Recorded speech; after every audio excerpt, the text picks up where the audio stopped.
Thank you, CHSA. This is really exciting to be here. San Francisco, of course, is the birthplace of Bruce Lee, and as Ching Sim just now had pointed out, San Francisco, this theater itself played a big part in the myth of Bruce Lee, the life of Bruce Lee and the myth of Bruce Lee. And I'm very excited to be here to be talking about Bruce Lee, but I'm actually also excited for myself because after I agreed to do this speech today, some of my old friends realized that I'm here and decided to have an impromptu gathering in San Francisco. Many of these are my high school and college friends, some of whom I have not seen for 40 years. One of them actually flew in from Texas.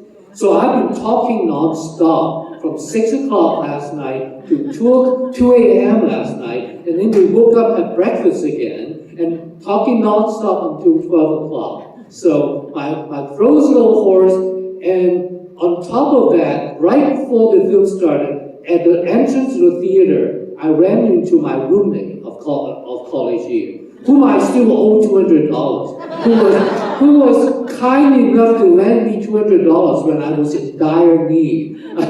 So I'm so excited. I may faint any minute. So if I faint, don't worry, I'll get out. But anyway, this is so exciting to be here in San Francisco in this theater to talk about Bruce Lee. And of course, I'm going to talk about Bruce Lee's childhood. Bruce Lee's life before he came to the U.S. And what happened after he came to the U.S., I'm sure many of you know much better than I do. I'm sure many of you know much better about his films afterwards, in the 70s, much better than I do. So I'm not going to talk about them at all. So just in case I made a mistake. Okay. But still, of course, I think we are all here in the spirit of celebrating Bruce Lee. In fact, Ching Sim mentioned that I've been talking about Hong Kong films all over the world for a long time, and I always started with Bruce Lee, because who is more famous about Hong Kong film? Who is the most famous Hong Kong film person other than Bruce Lee? There's no other one. Even Jackie Chan cannot measure up. I love Jackie Chan, okay? I'm not taking anything away from Jackie Chan. But still, Bruce Lee is the most famous and important figure in the history of Hong Kong cinema. And of course, I always say, well, Bruce Lee was born in San Francisco. Of course, Ching Sim mentioned that, so he kind of spoiled my opening. So, because I always say, why do you think Bruce Lee was born in America? Of course, the first answer is because his mother was in San Francisco.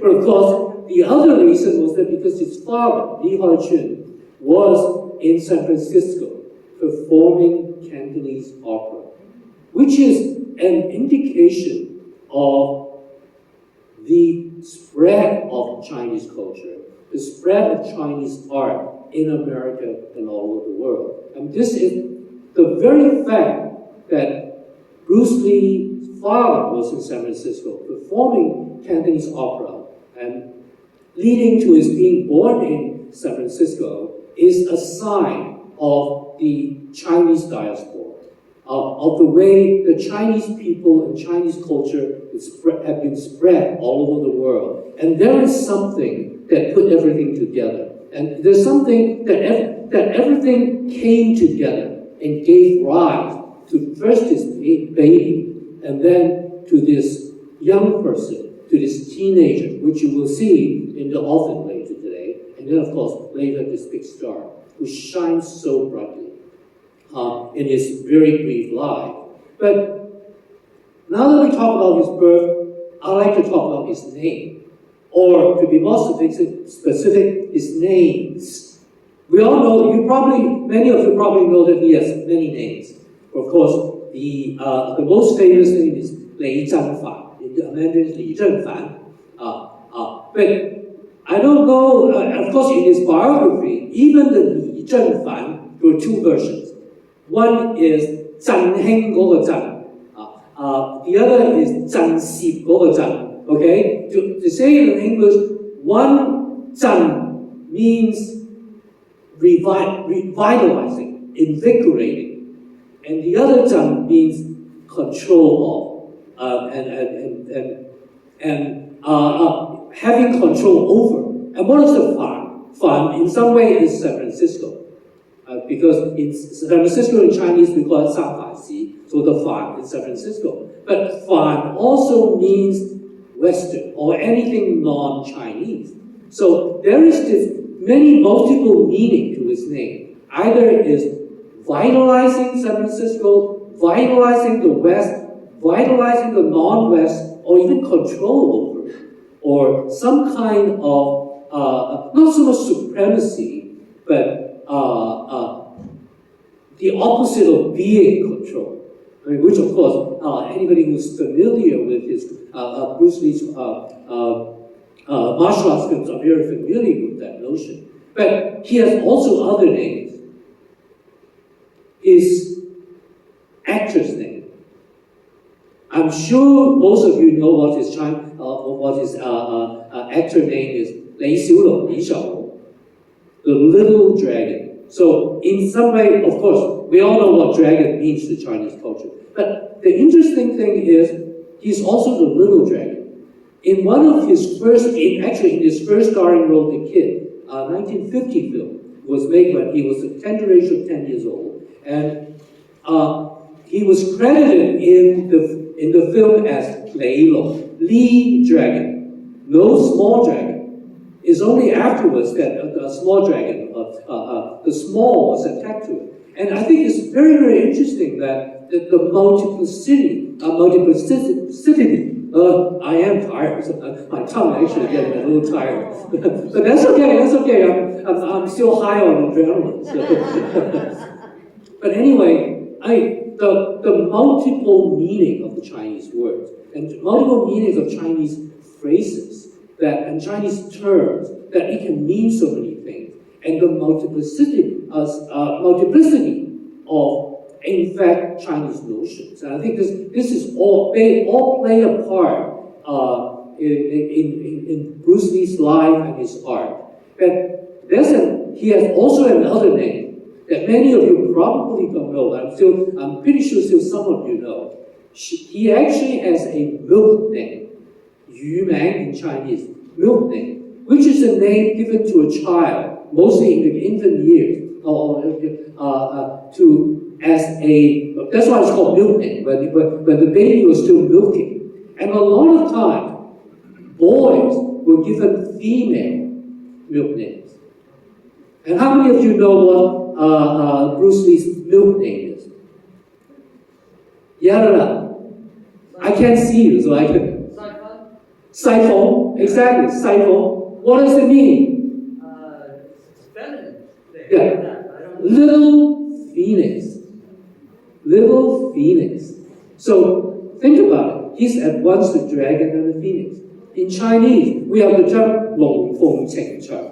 The dragon and the phoenix coming together and manifested fortune.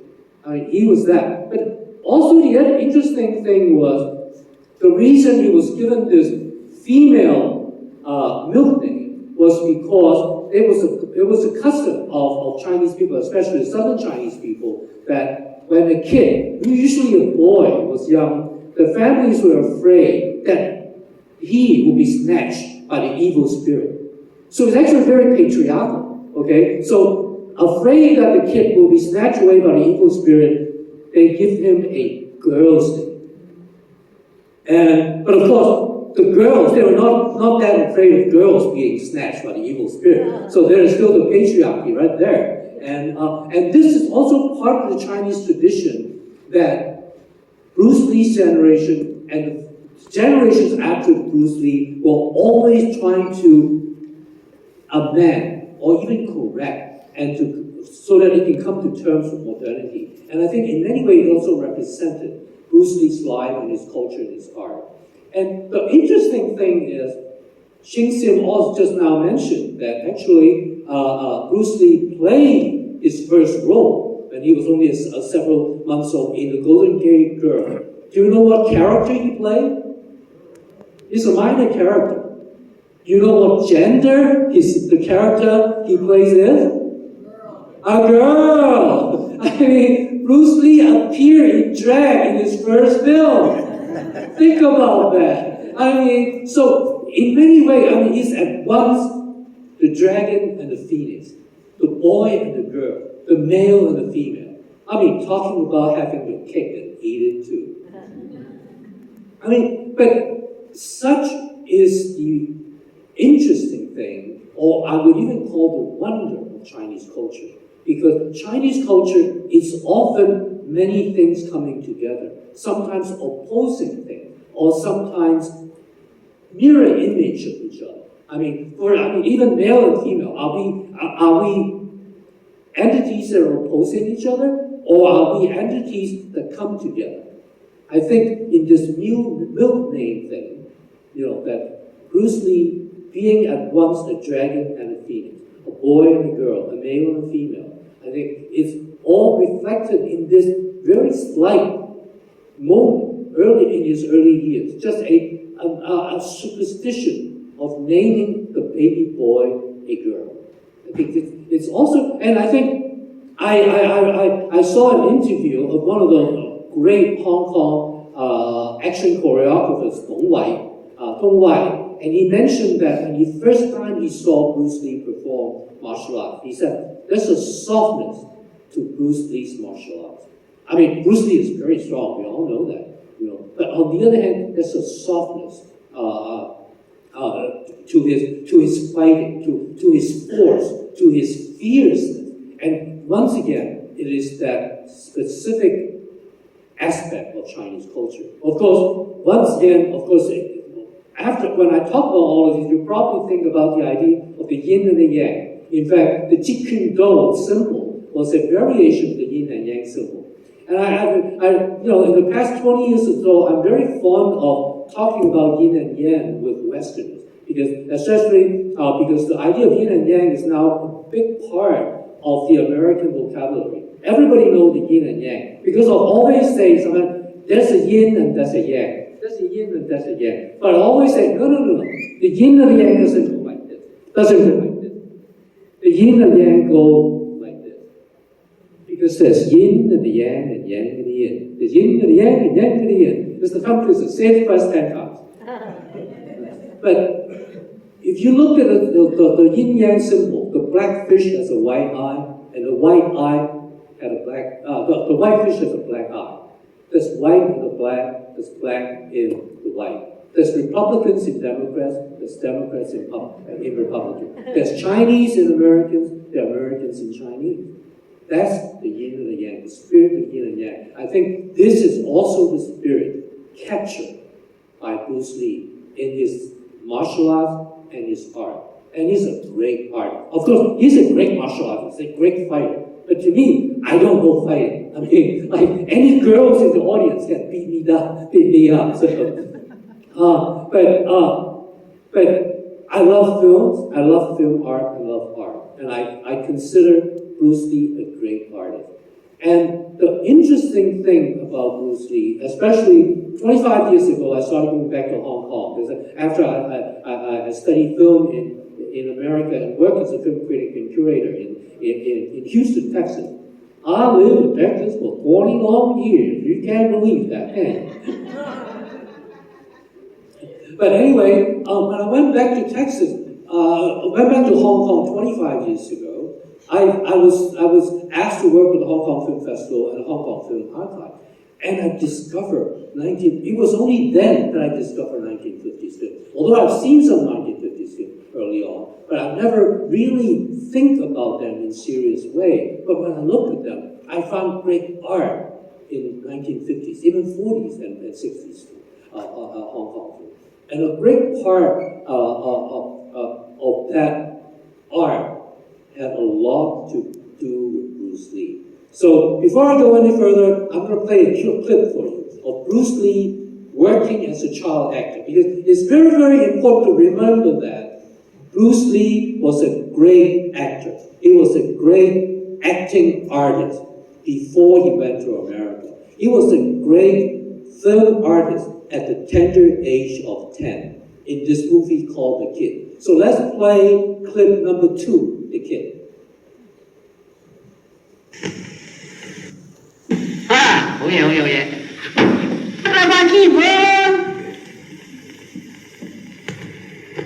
Sorry, there's no subtitles. 冇嘢添，查死死啫！喂，細路，阿拋你要做咩啊？你估？益都可以。你仲俾我添？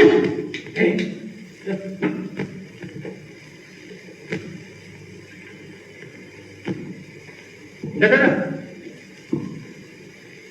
刀就唔係咁揸嘅，揸呢度咁至有力嘅，條線咁揸呢邊，揸呢度，好似射箭咁啊嘛，睇住啊，乜睇住目標咧，咬石牙根好細力，死啊飛埋，睇住，就咁馬先，嚟將埋啲馬，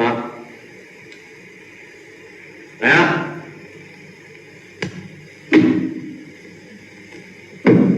你睇，好嘢嘛師傅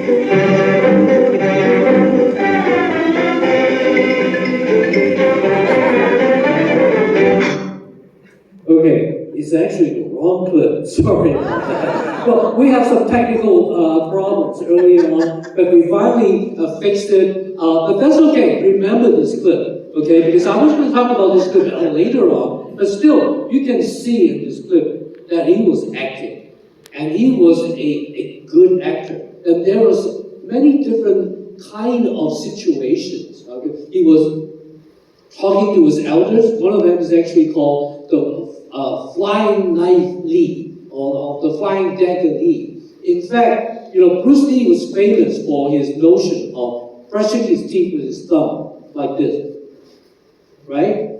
Well, he learned it in The Kid from flying dagger Lee. Of course, I didn't have a chance to show that clip from you. If you have a chance, watch this film. Sometimes you can watch it on YouTube. And it's been out on DVD, so you can actually find it probably on Amazon.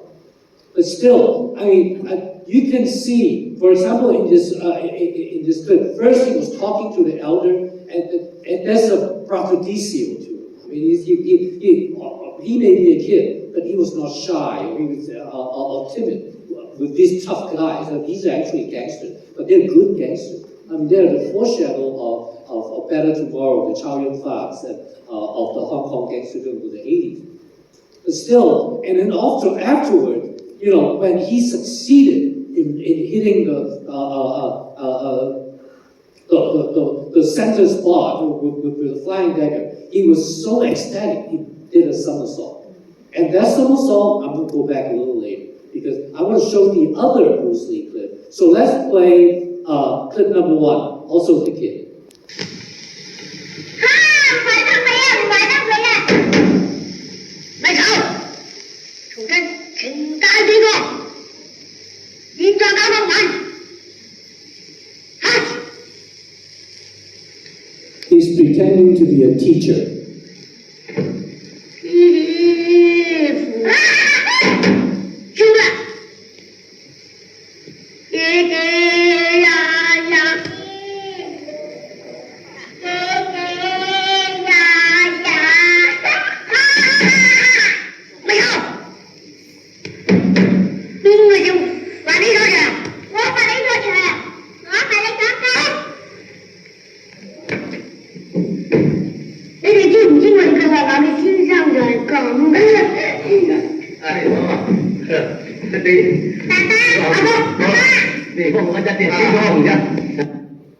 Okay, so this is the scene I want at first I want to show you. He, as an actor, and also a comic actor, you can see that how he played up to the camera. I mean, he was pretty exaggerated facial expression, and also distortion of his face, biting down on his lips, and making fun of the teacher in the school that he quickly left. Because he eventually was put into school, but he says he was bullied and he left angrily. But then he came back, and the other two kids are his actually cousins. But of course, they call them brothers and sisters in the film, because that's how, at that time, Chinese families called cousins brothers and sisters. And he was imitating the teacher. And in fact, in a situation that's very difficult to translate into English, he was not only making fun of the teacher, but making fun of education, making fun of scholars, the archaic way of teaching by scholars who had all their imagination drained from them for after hundreds or even thousands of years of indoctrination of what started out as wonderful moral doctrines. But throughout hundreds and thousands of years, we have to admit, and it is very, very important to remember that in the first half of the 20th century, or even one can argue that for the entire 20th century, the Chinese people was under great pressure to change themselves and change the culture. Because in the 19th century, when the West came breaking down the door of China, the Chinese people and China as a country, the Chinese government realized that the glorious tradition that China and the Chinese people had were not adequate for the world anymore. So we need to change. But how to change? Of course, it's something that bothers Chinese people up to this day. We're still searching the way. We're still crossing the river by touching one stone at a time, in many ways. And changing course is needed. But still, you can see from this very short moment, in fact, a funny moment, that Bruce Lee was making fun of his teacher, but he's actually, there's also a comment on Chinese culture and the decaying effect of Chinese tradition on the kids and the youth of China. So, but on the other hand, we must remember that the film and the whole Hong Kong the Hong Kong film industry at the time was overcome with a conflict or a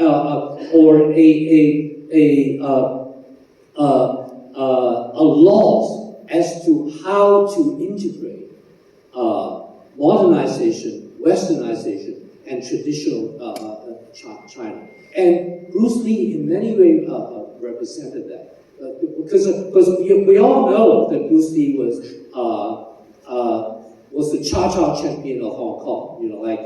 Because when I talk about Bruce Lee all over the world, I have to bring up, do you know that Bruce Lee was also Cha-Cha champion of the world? But here in San Francisco, I don't need to ask you that, because I know at least, if not all of you, at least most of you know that. He was also the Cha-Cha champion of the world. Which is to say, he not only a person who was the son of a Cantonese opera star, seasoned Cantonese opera actor, with Cantonese opera flowing in his blood.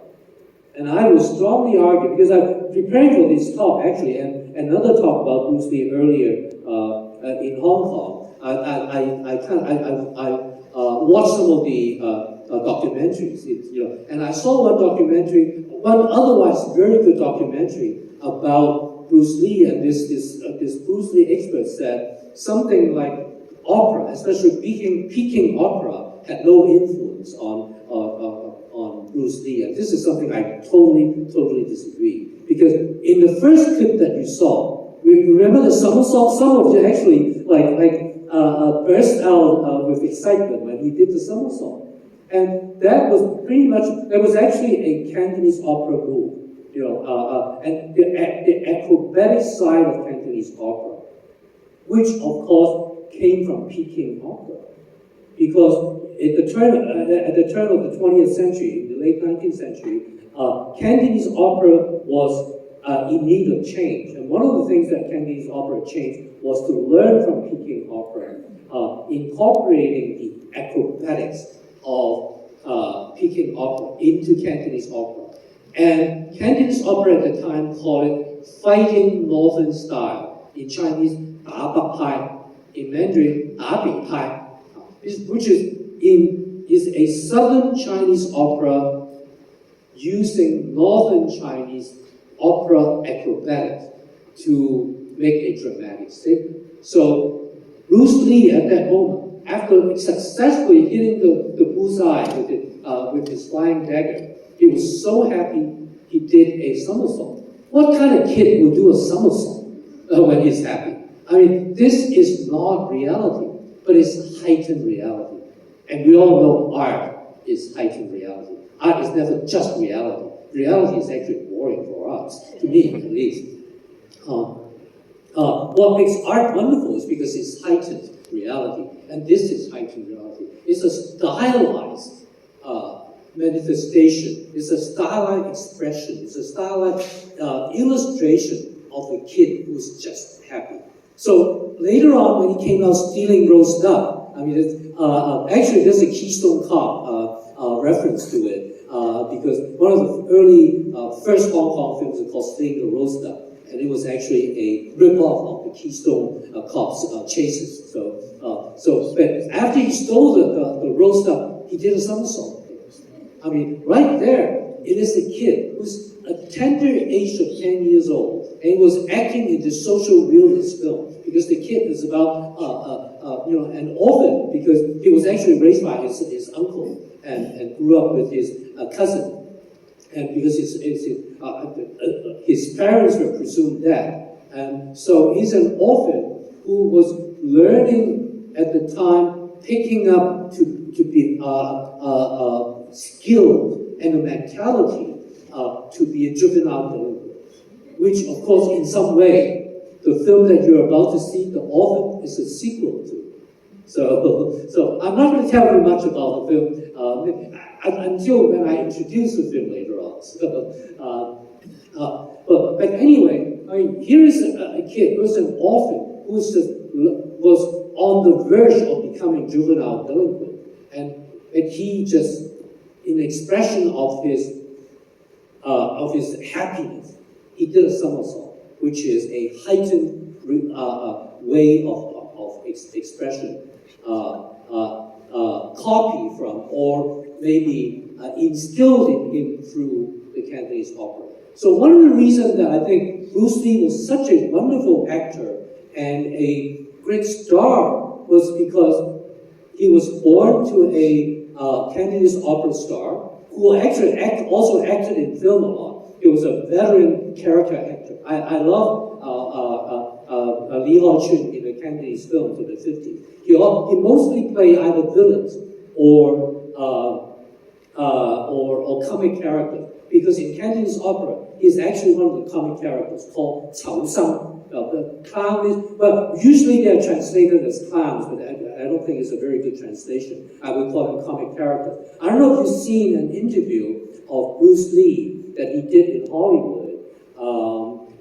during, I think, around his Green Hornet years, exactly either before or after. I don't remember.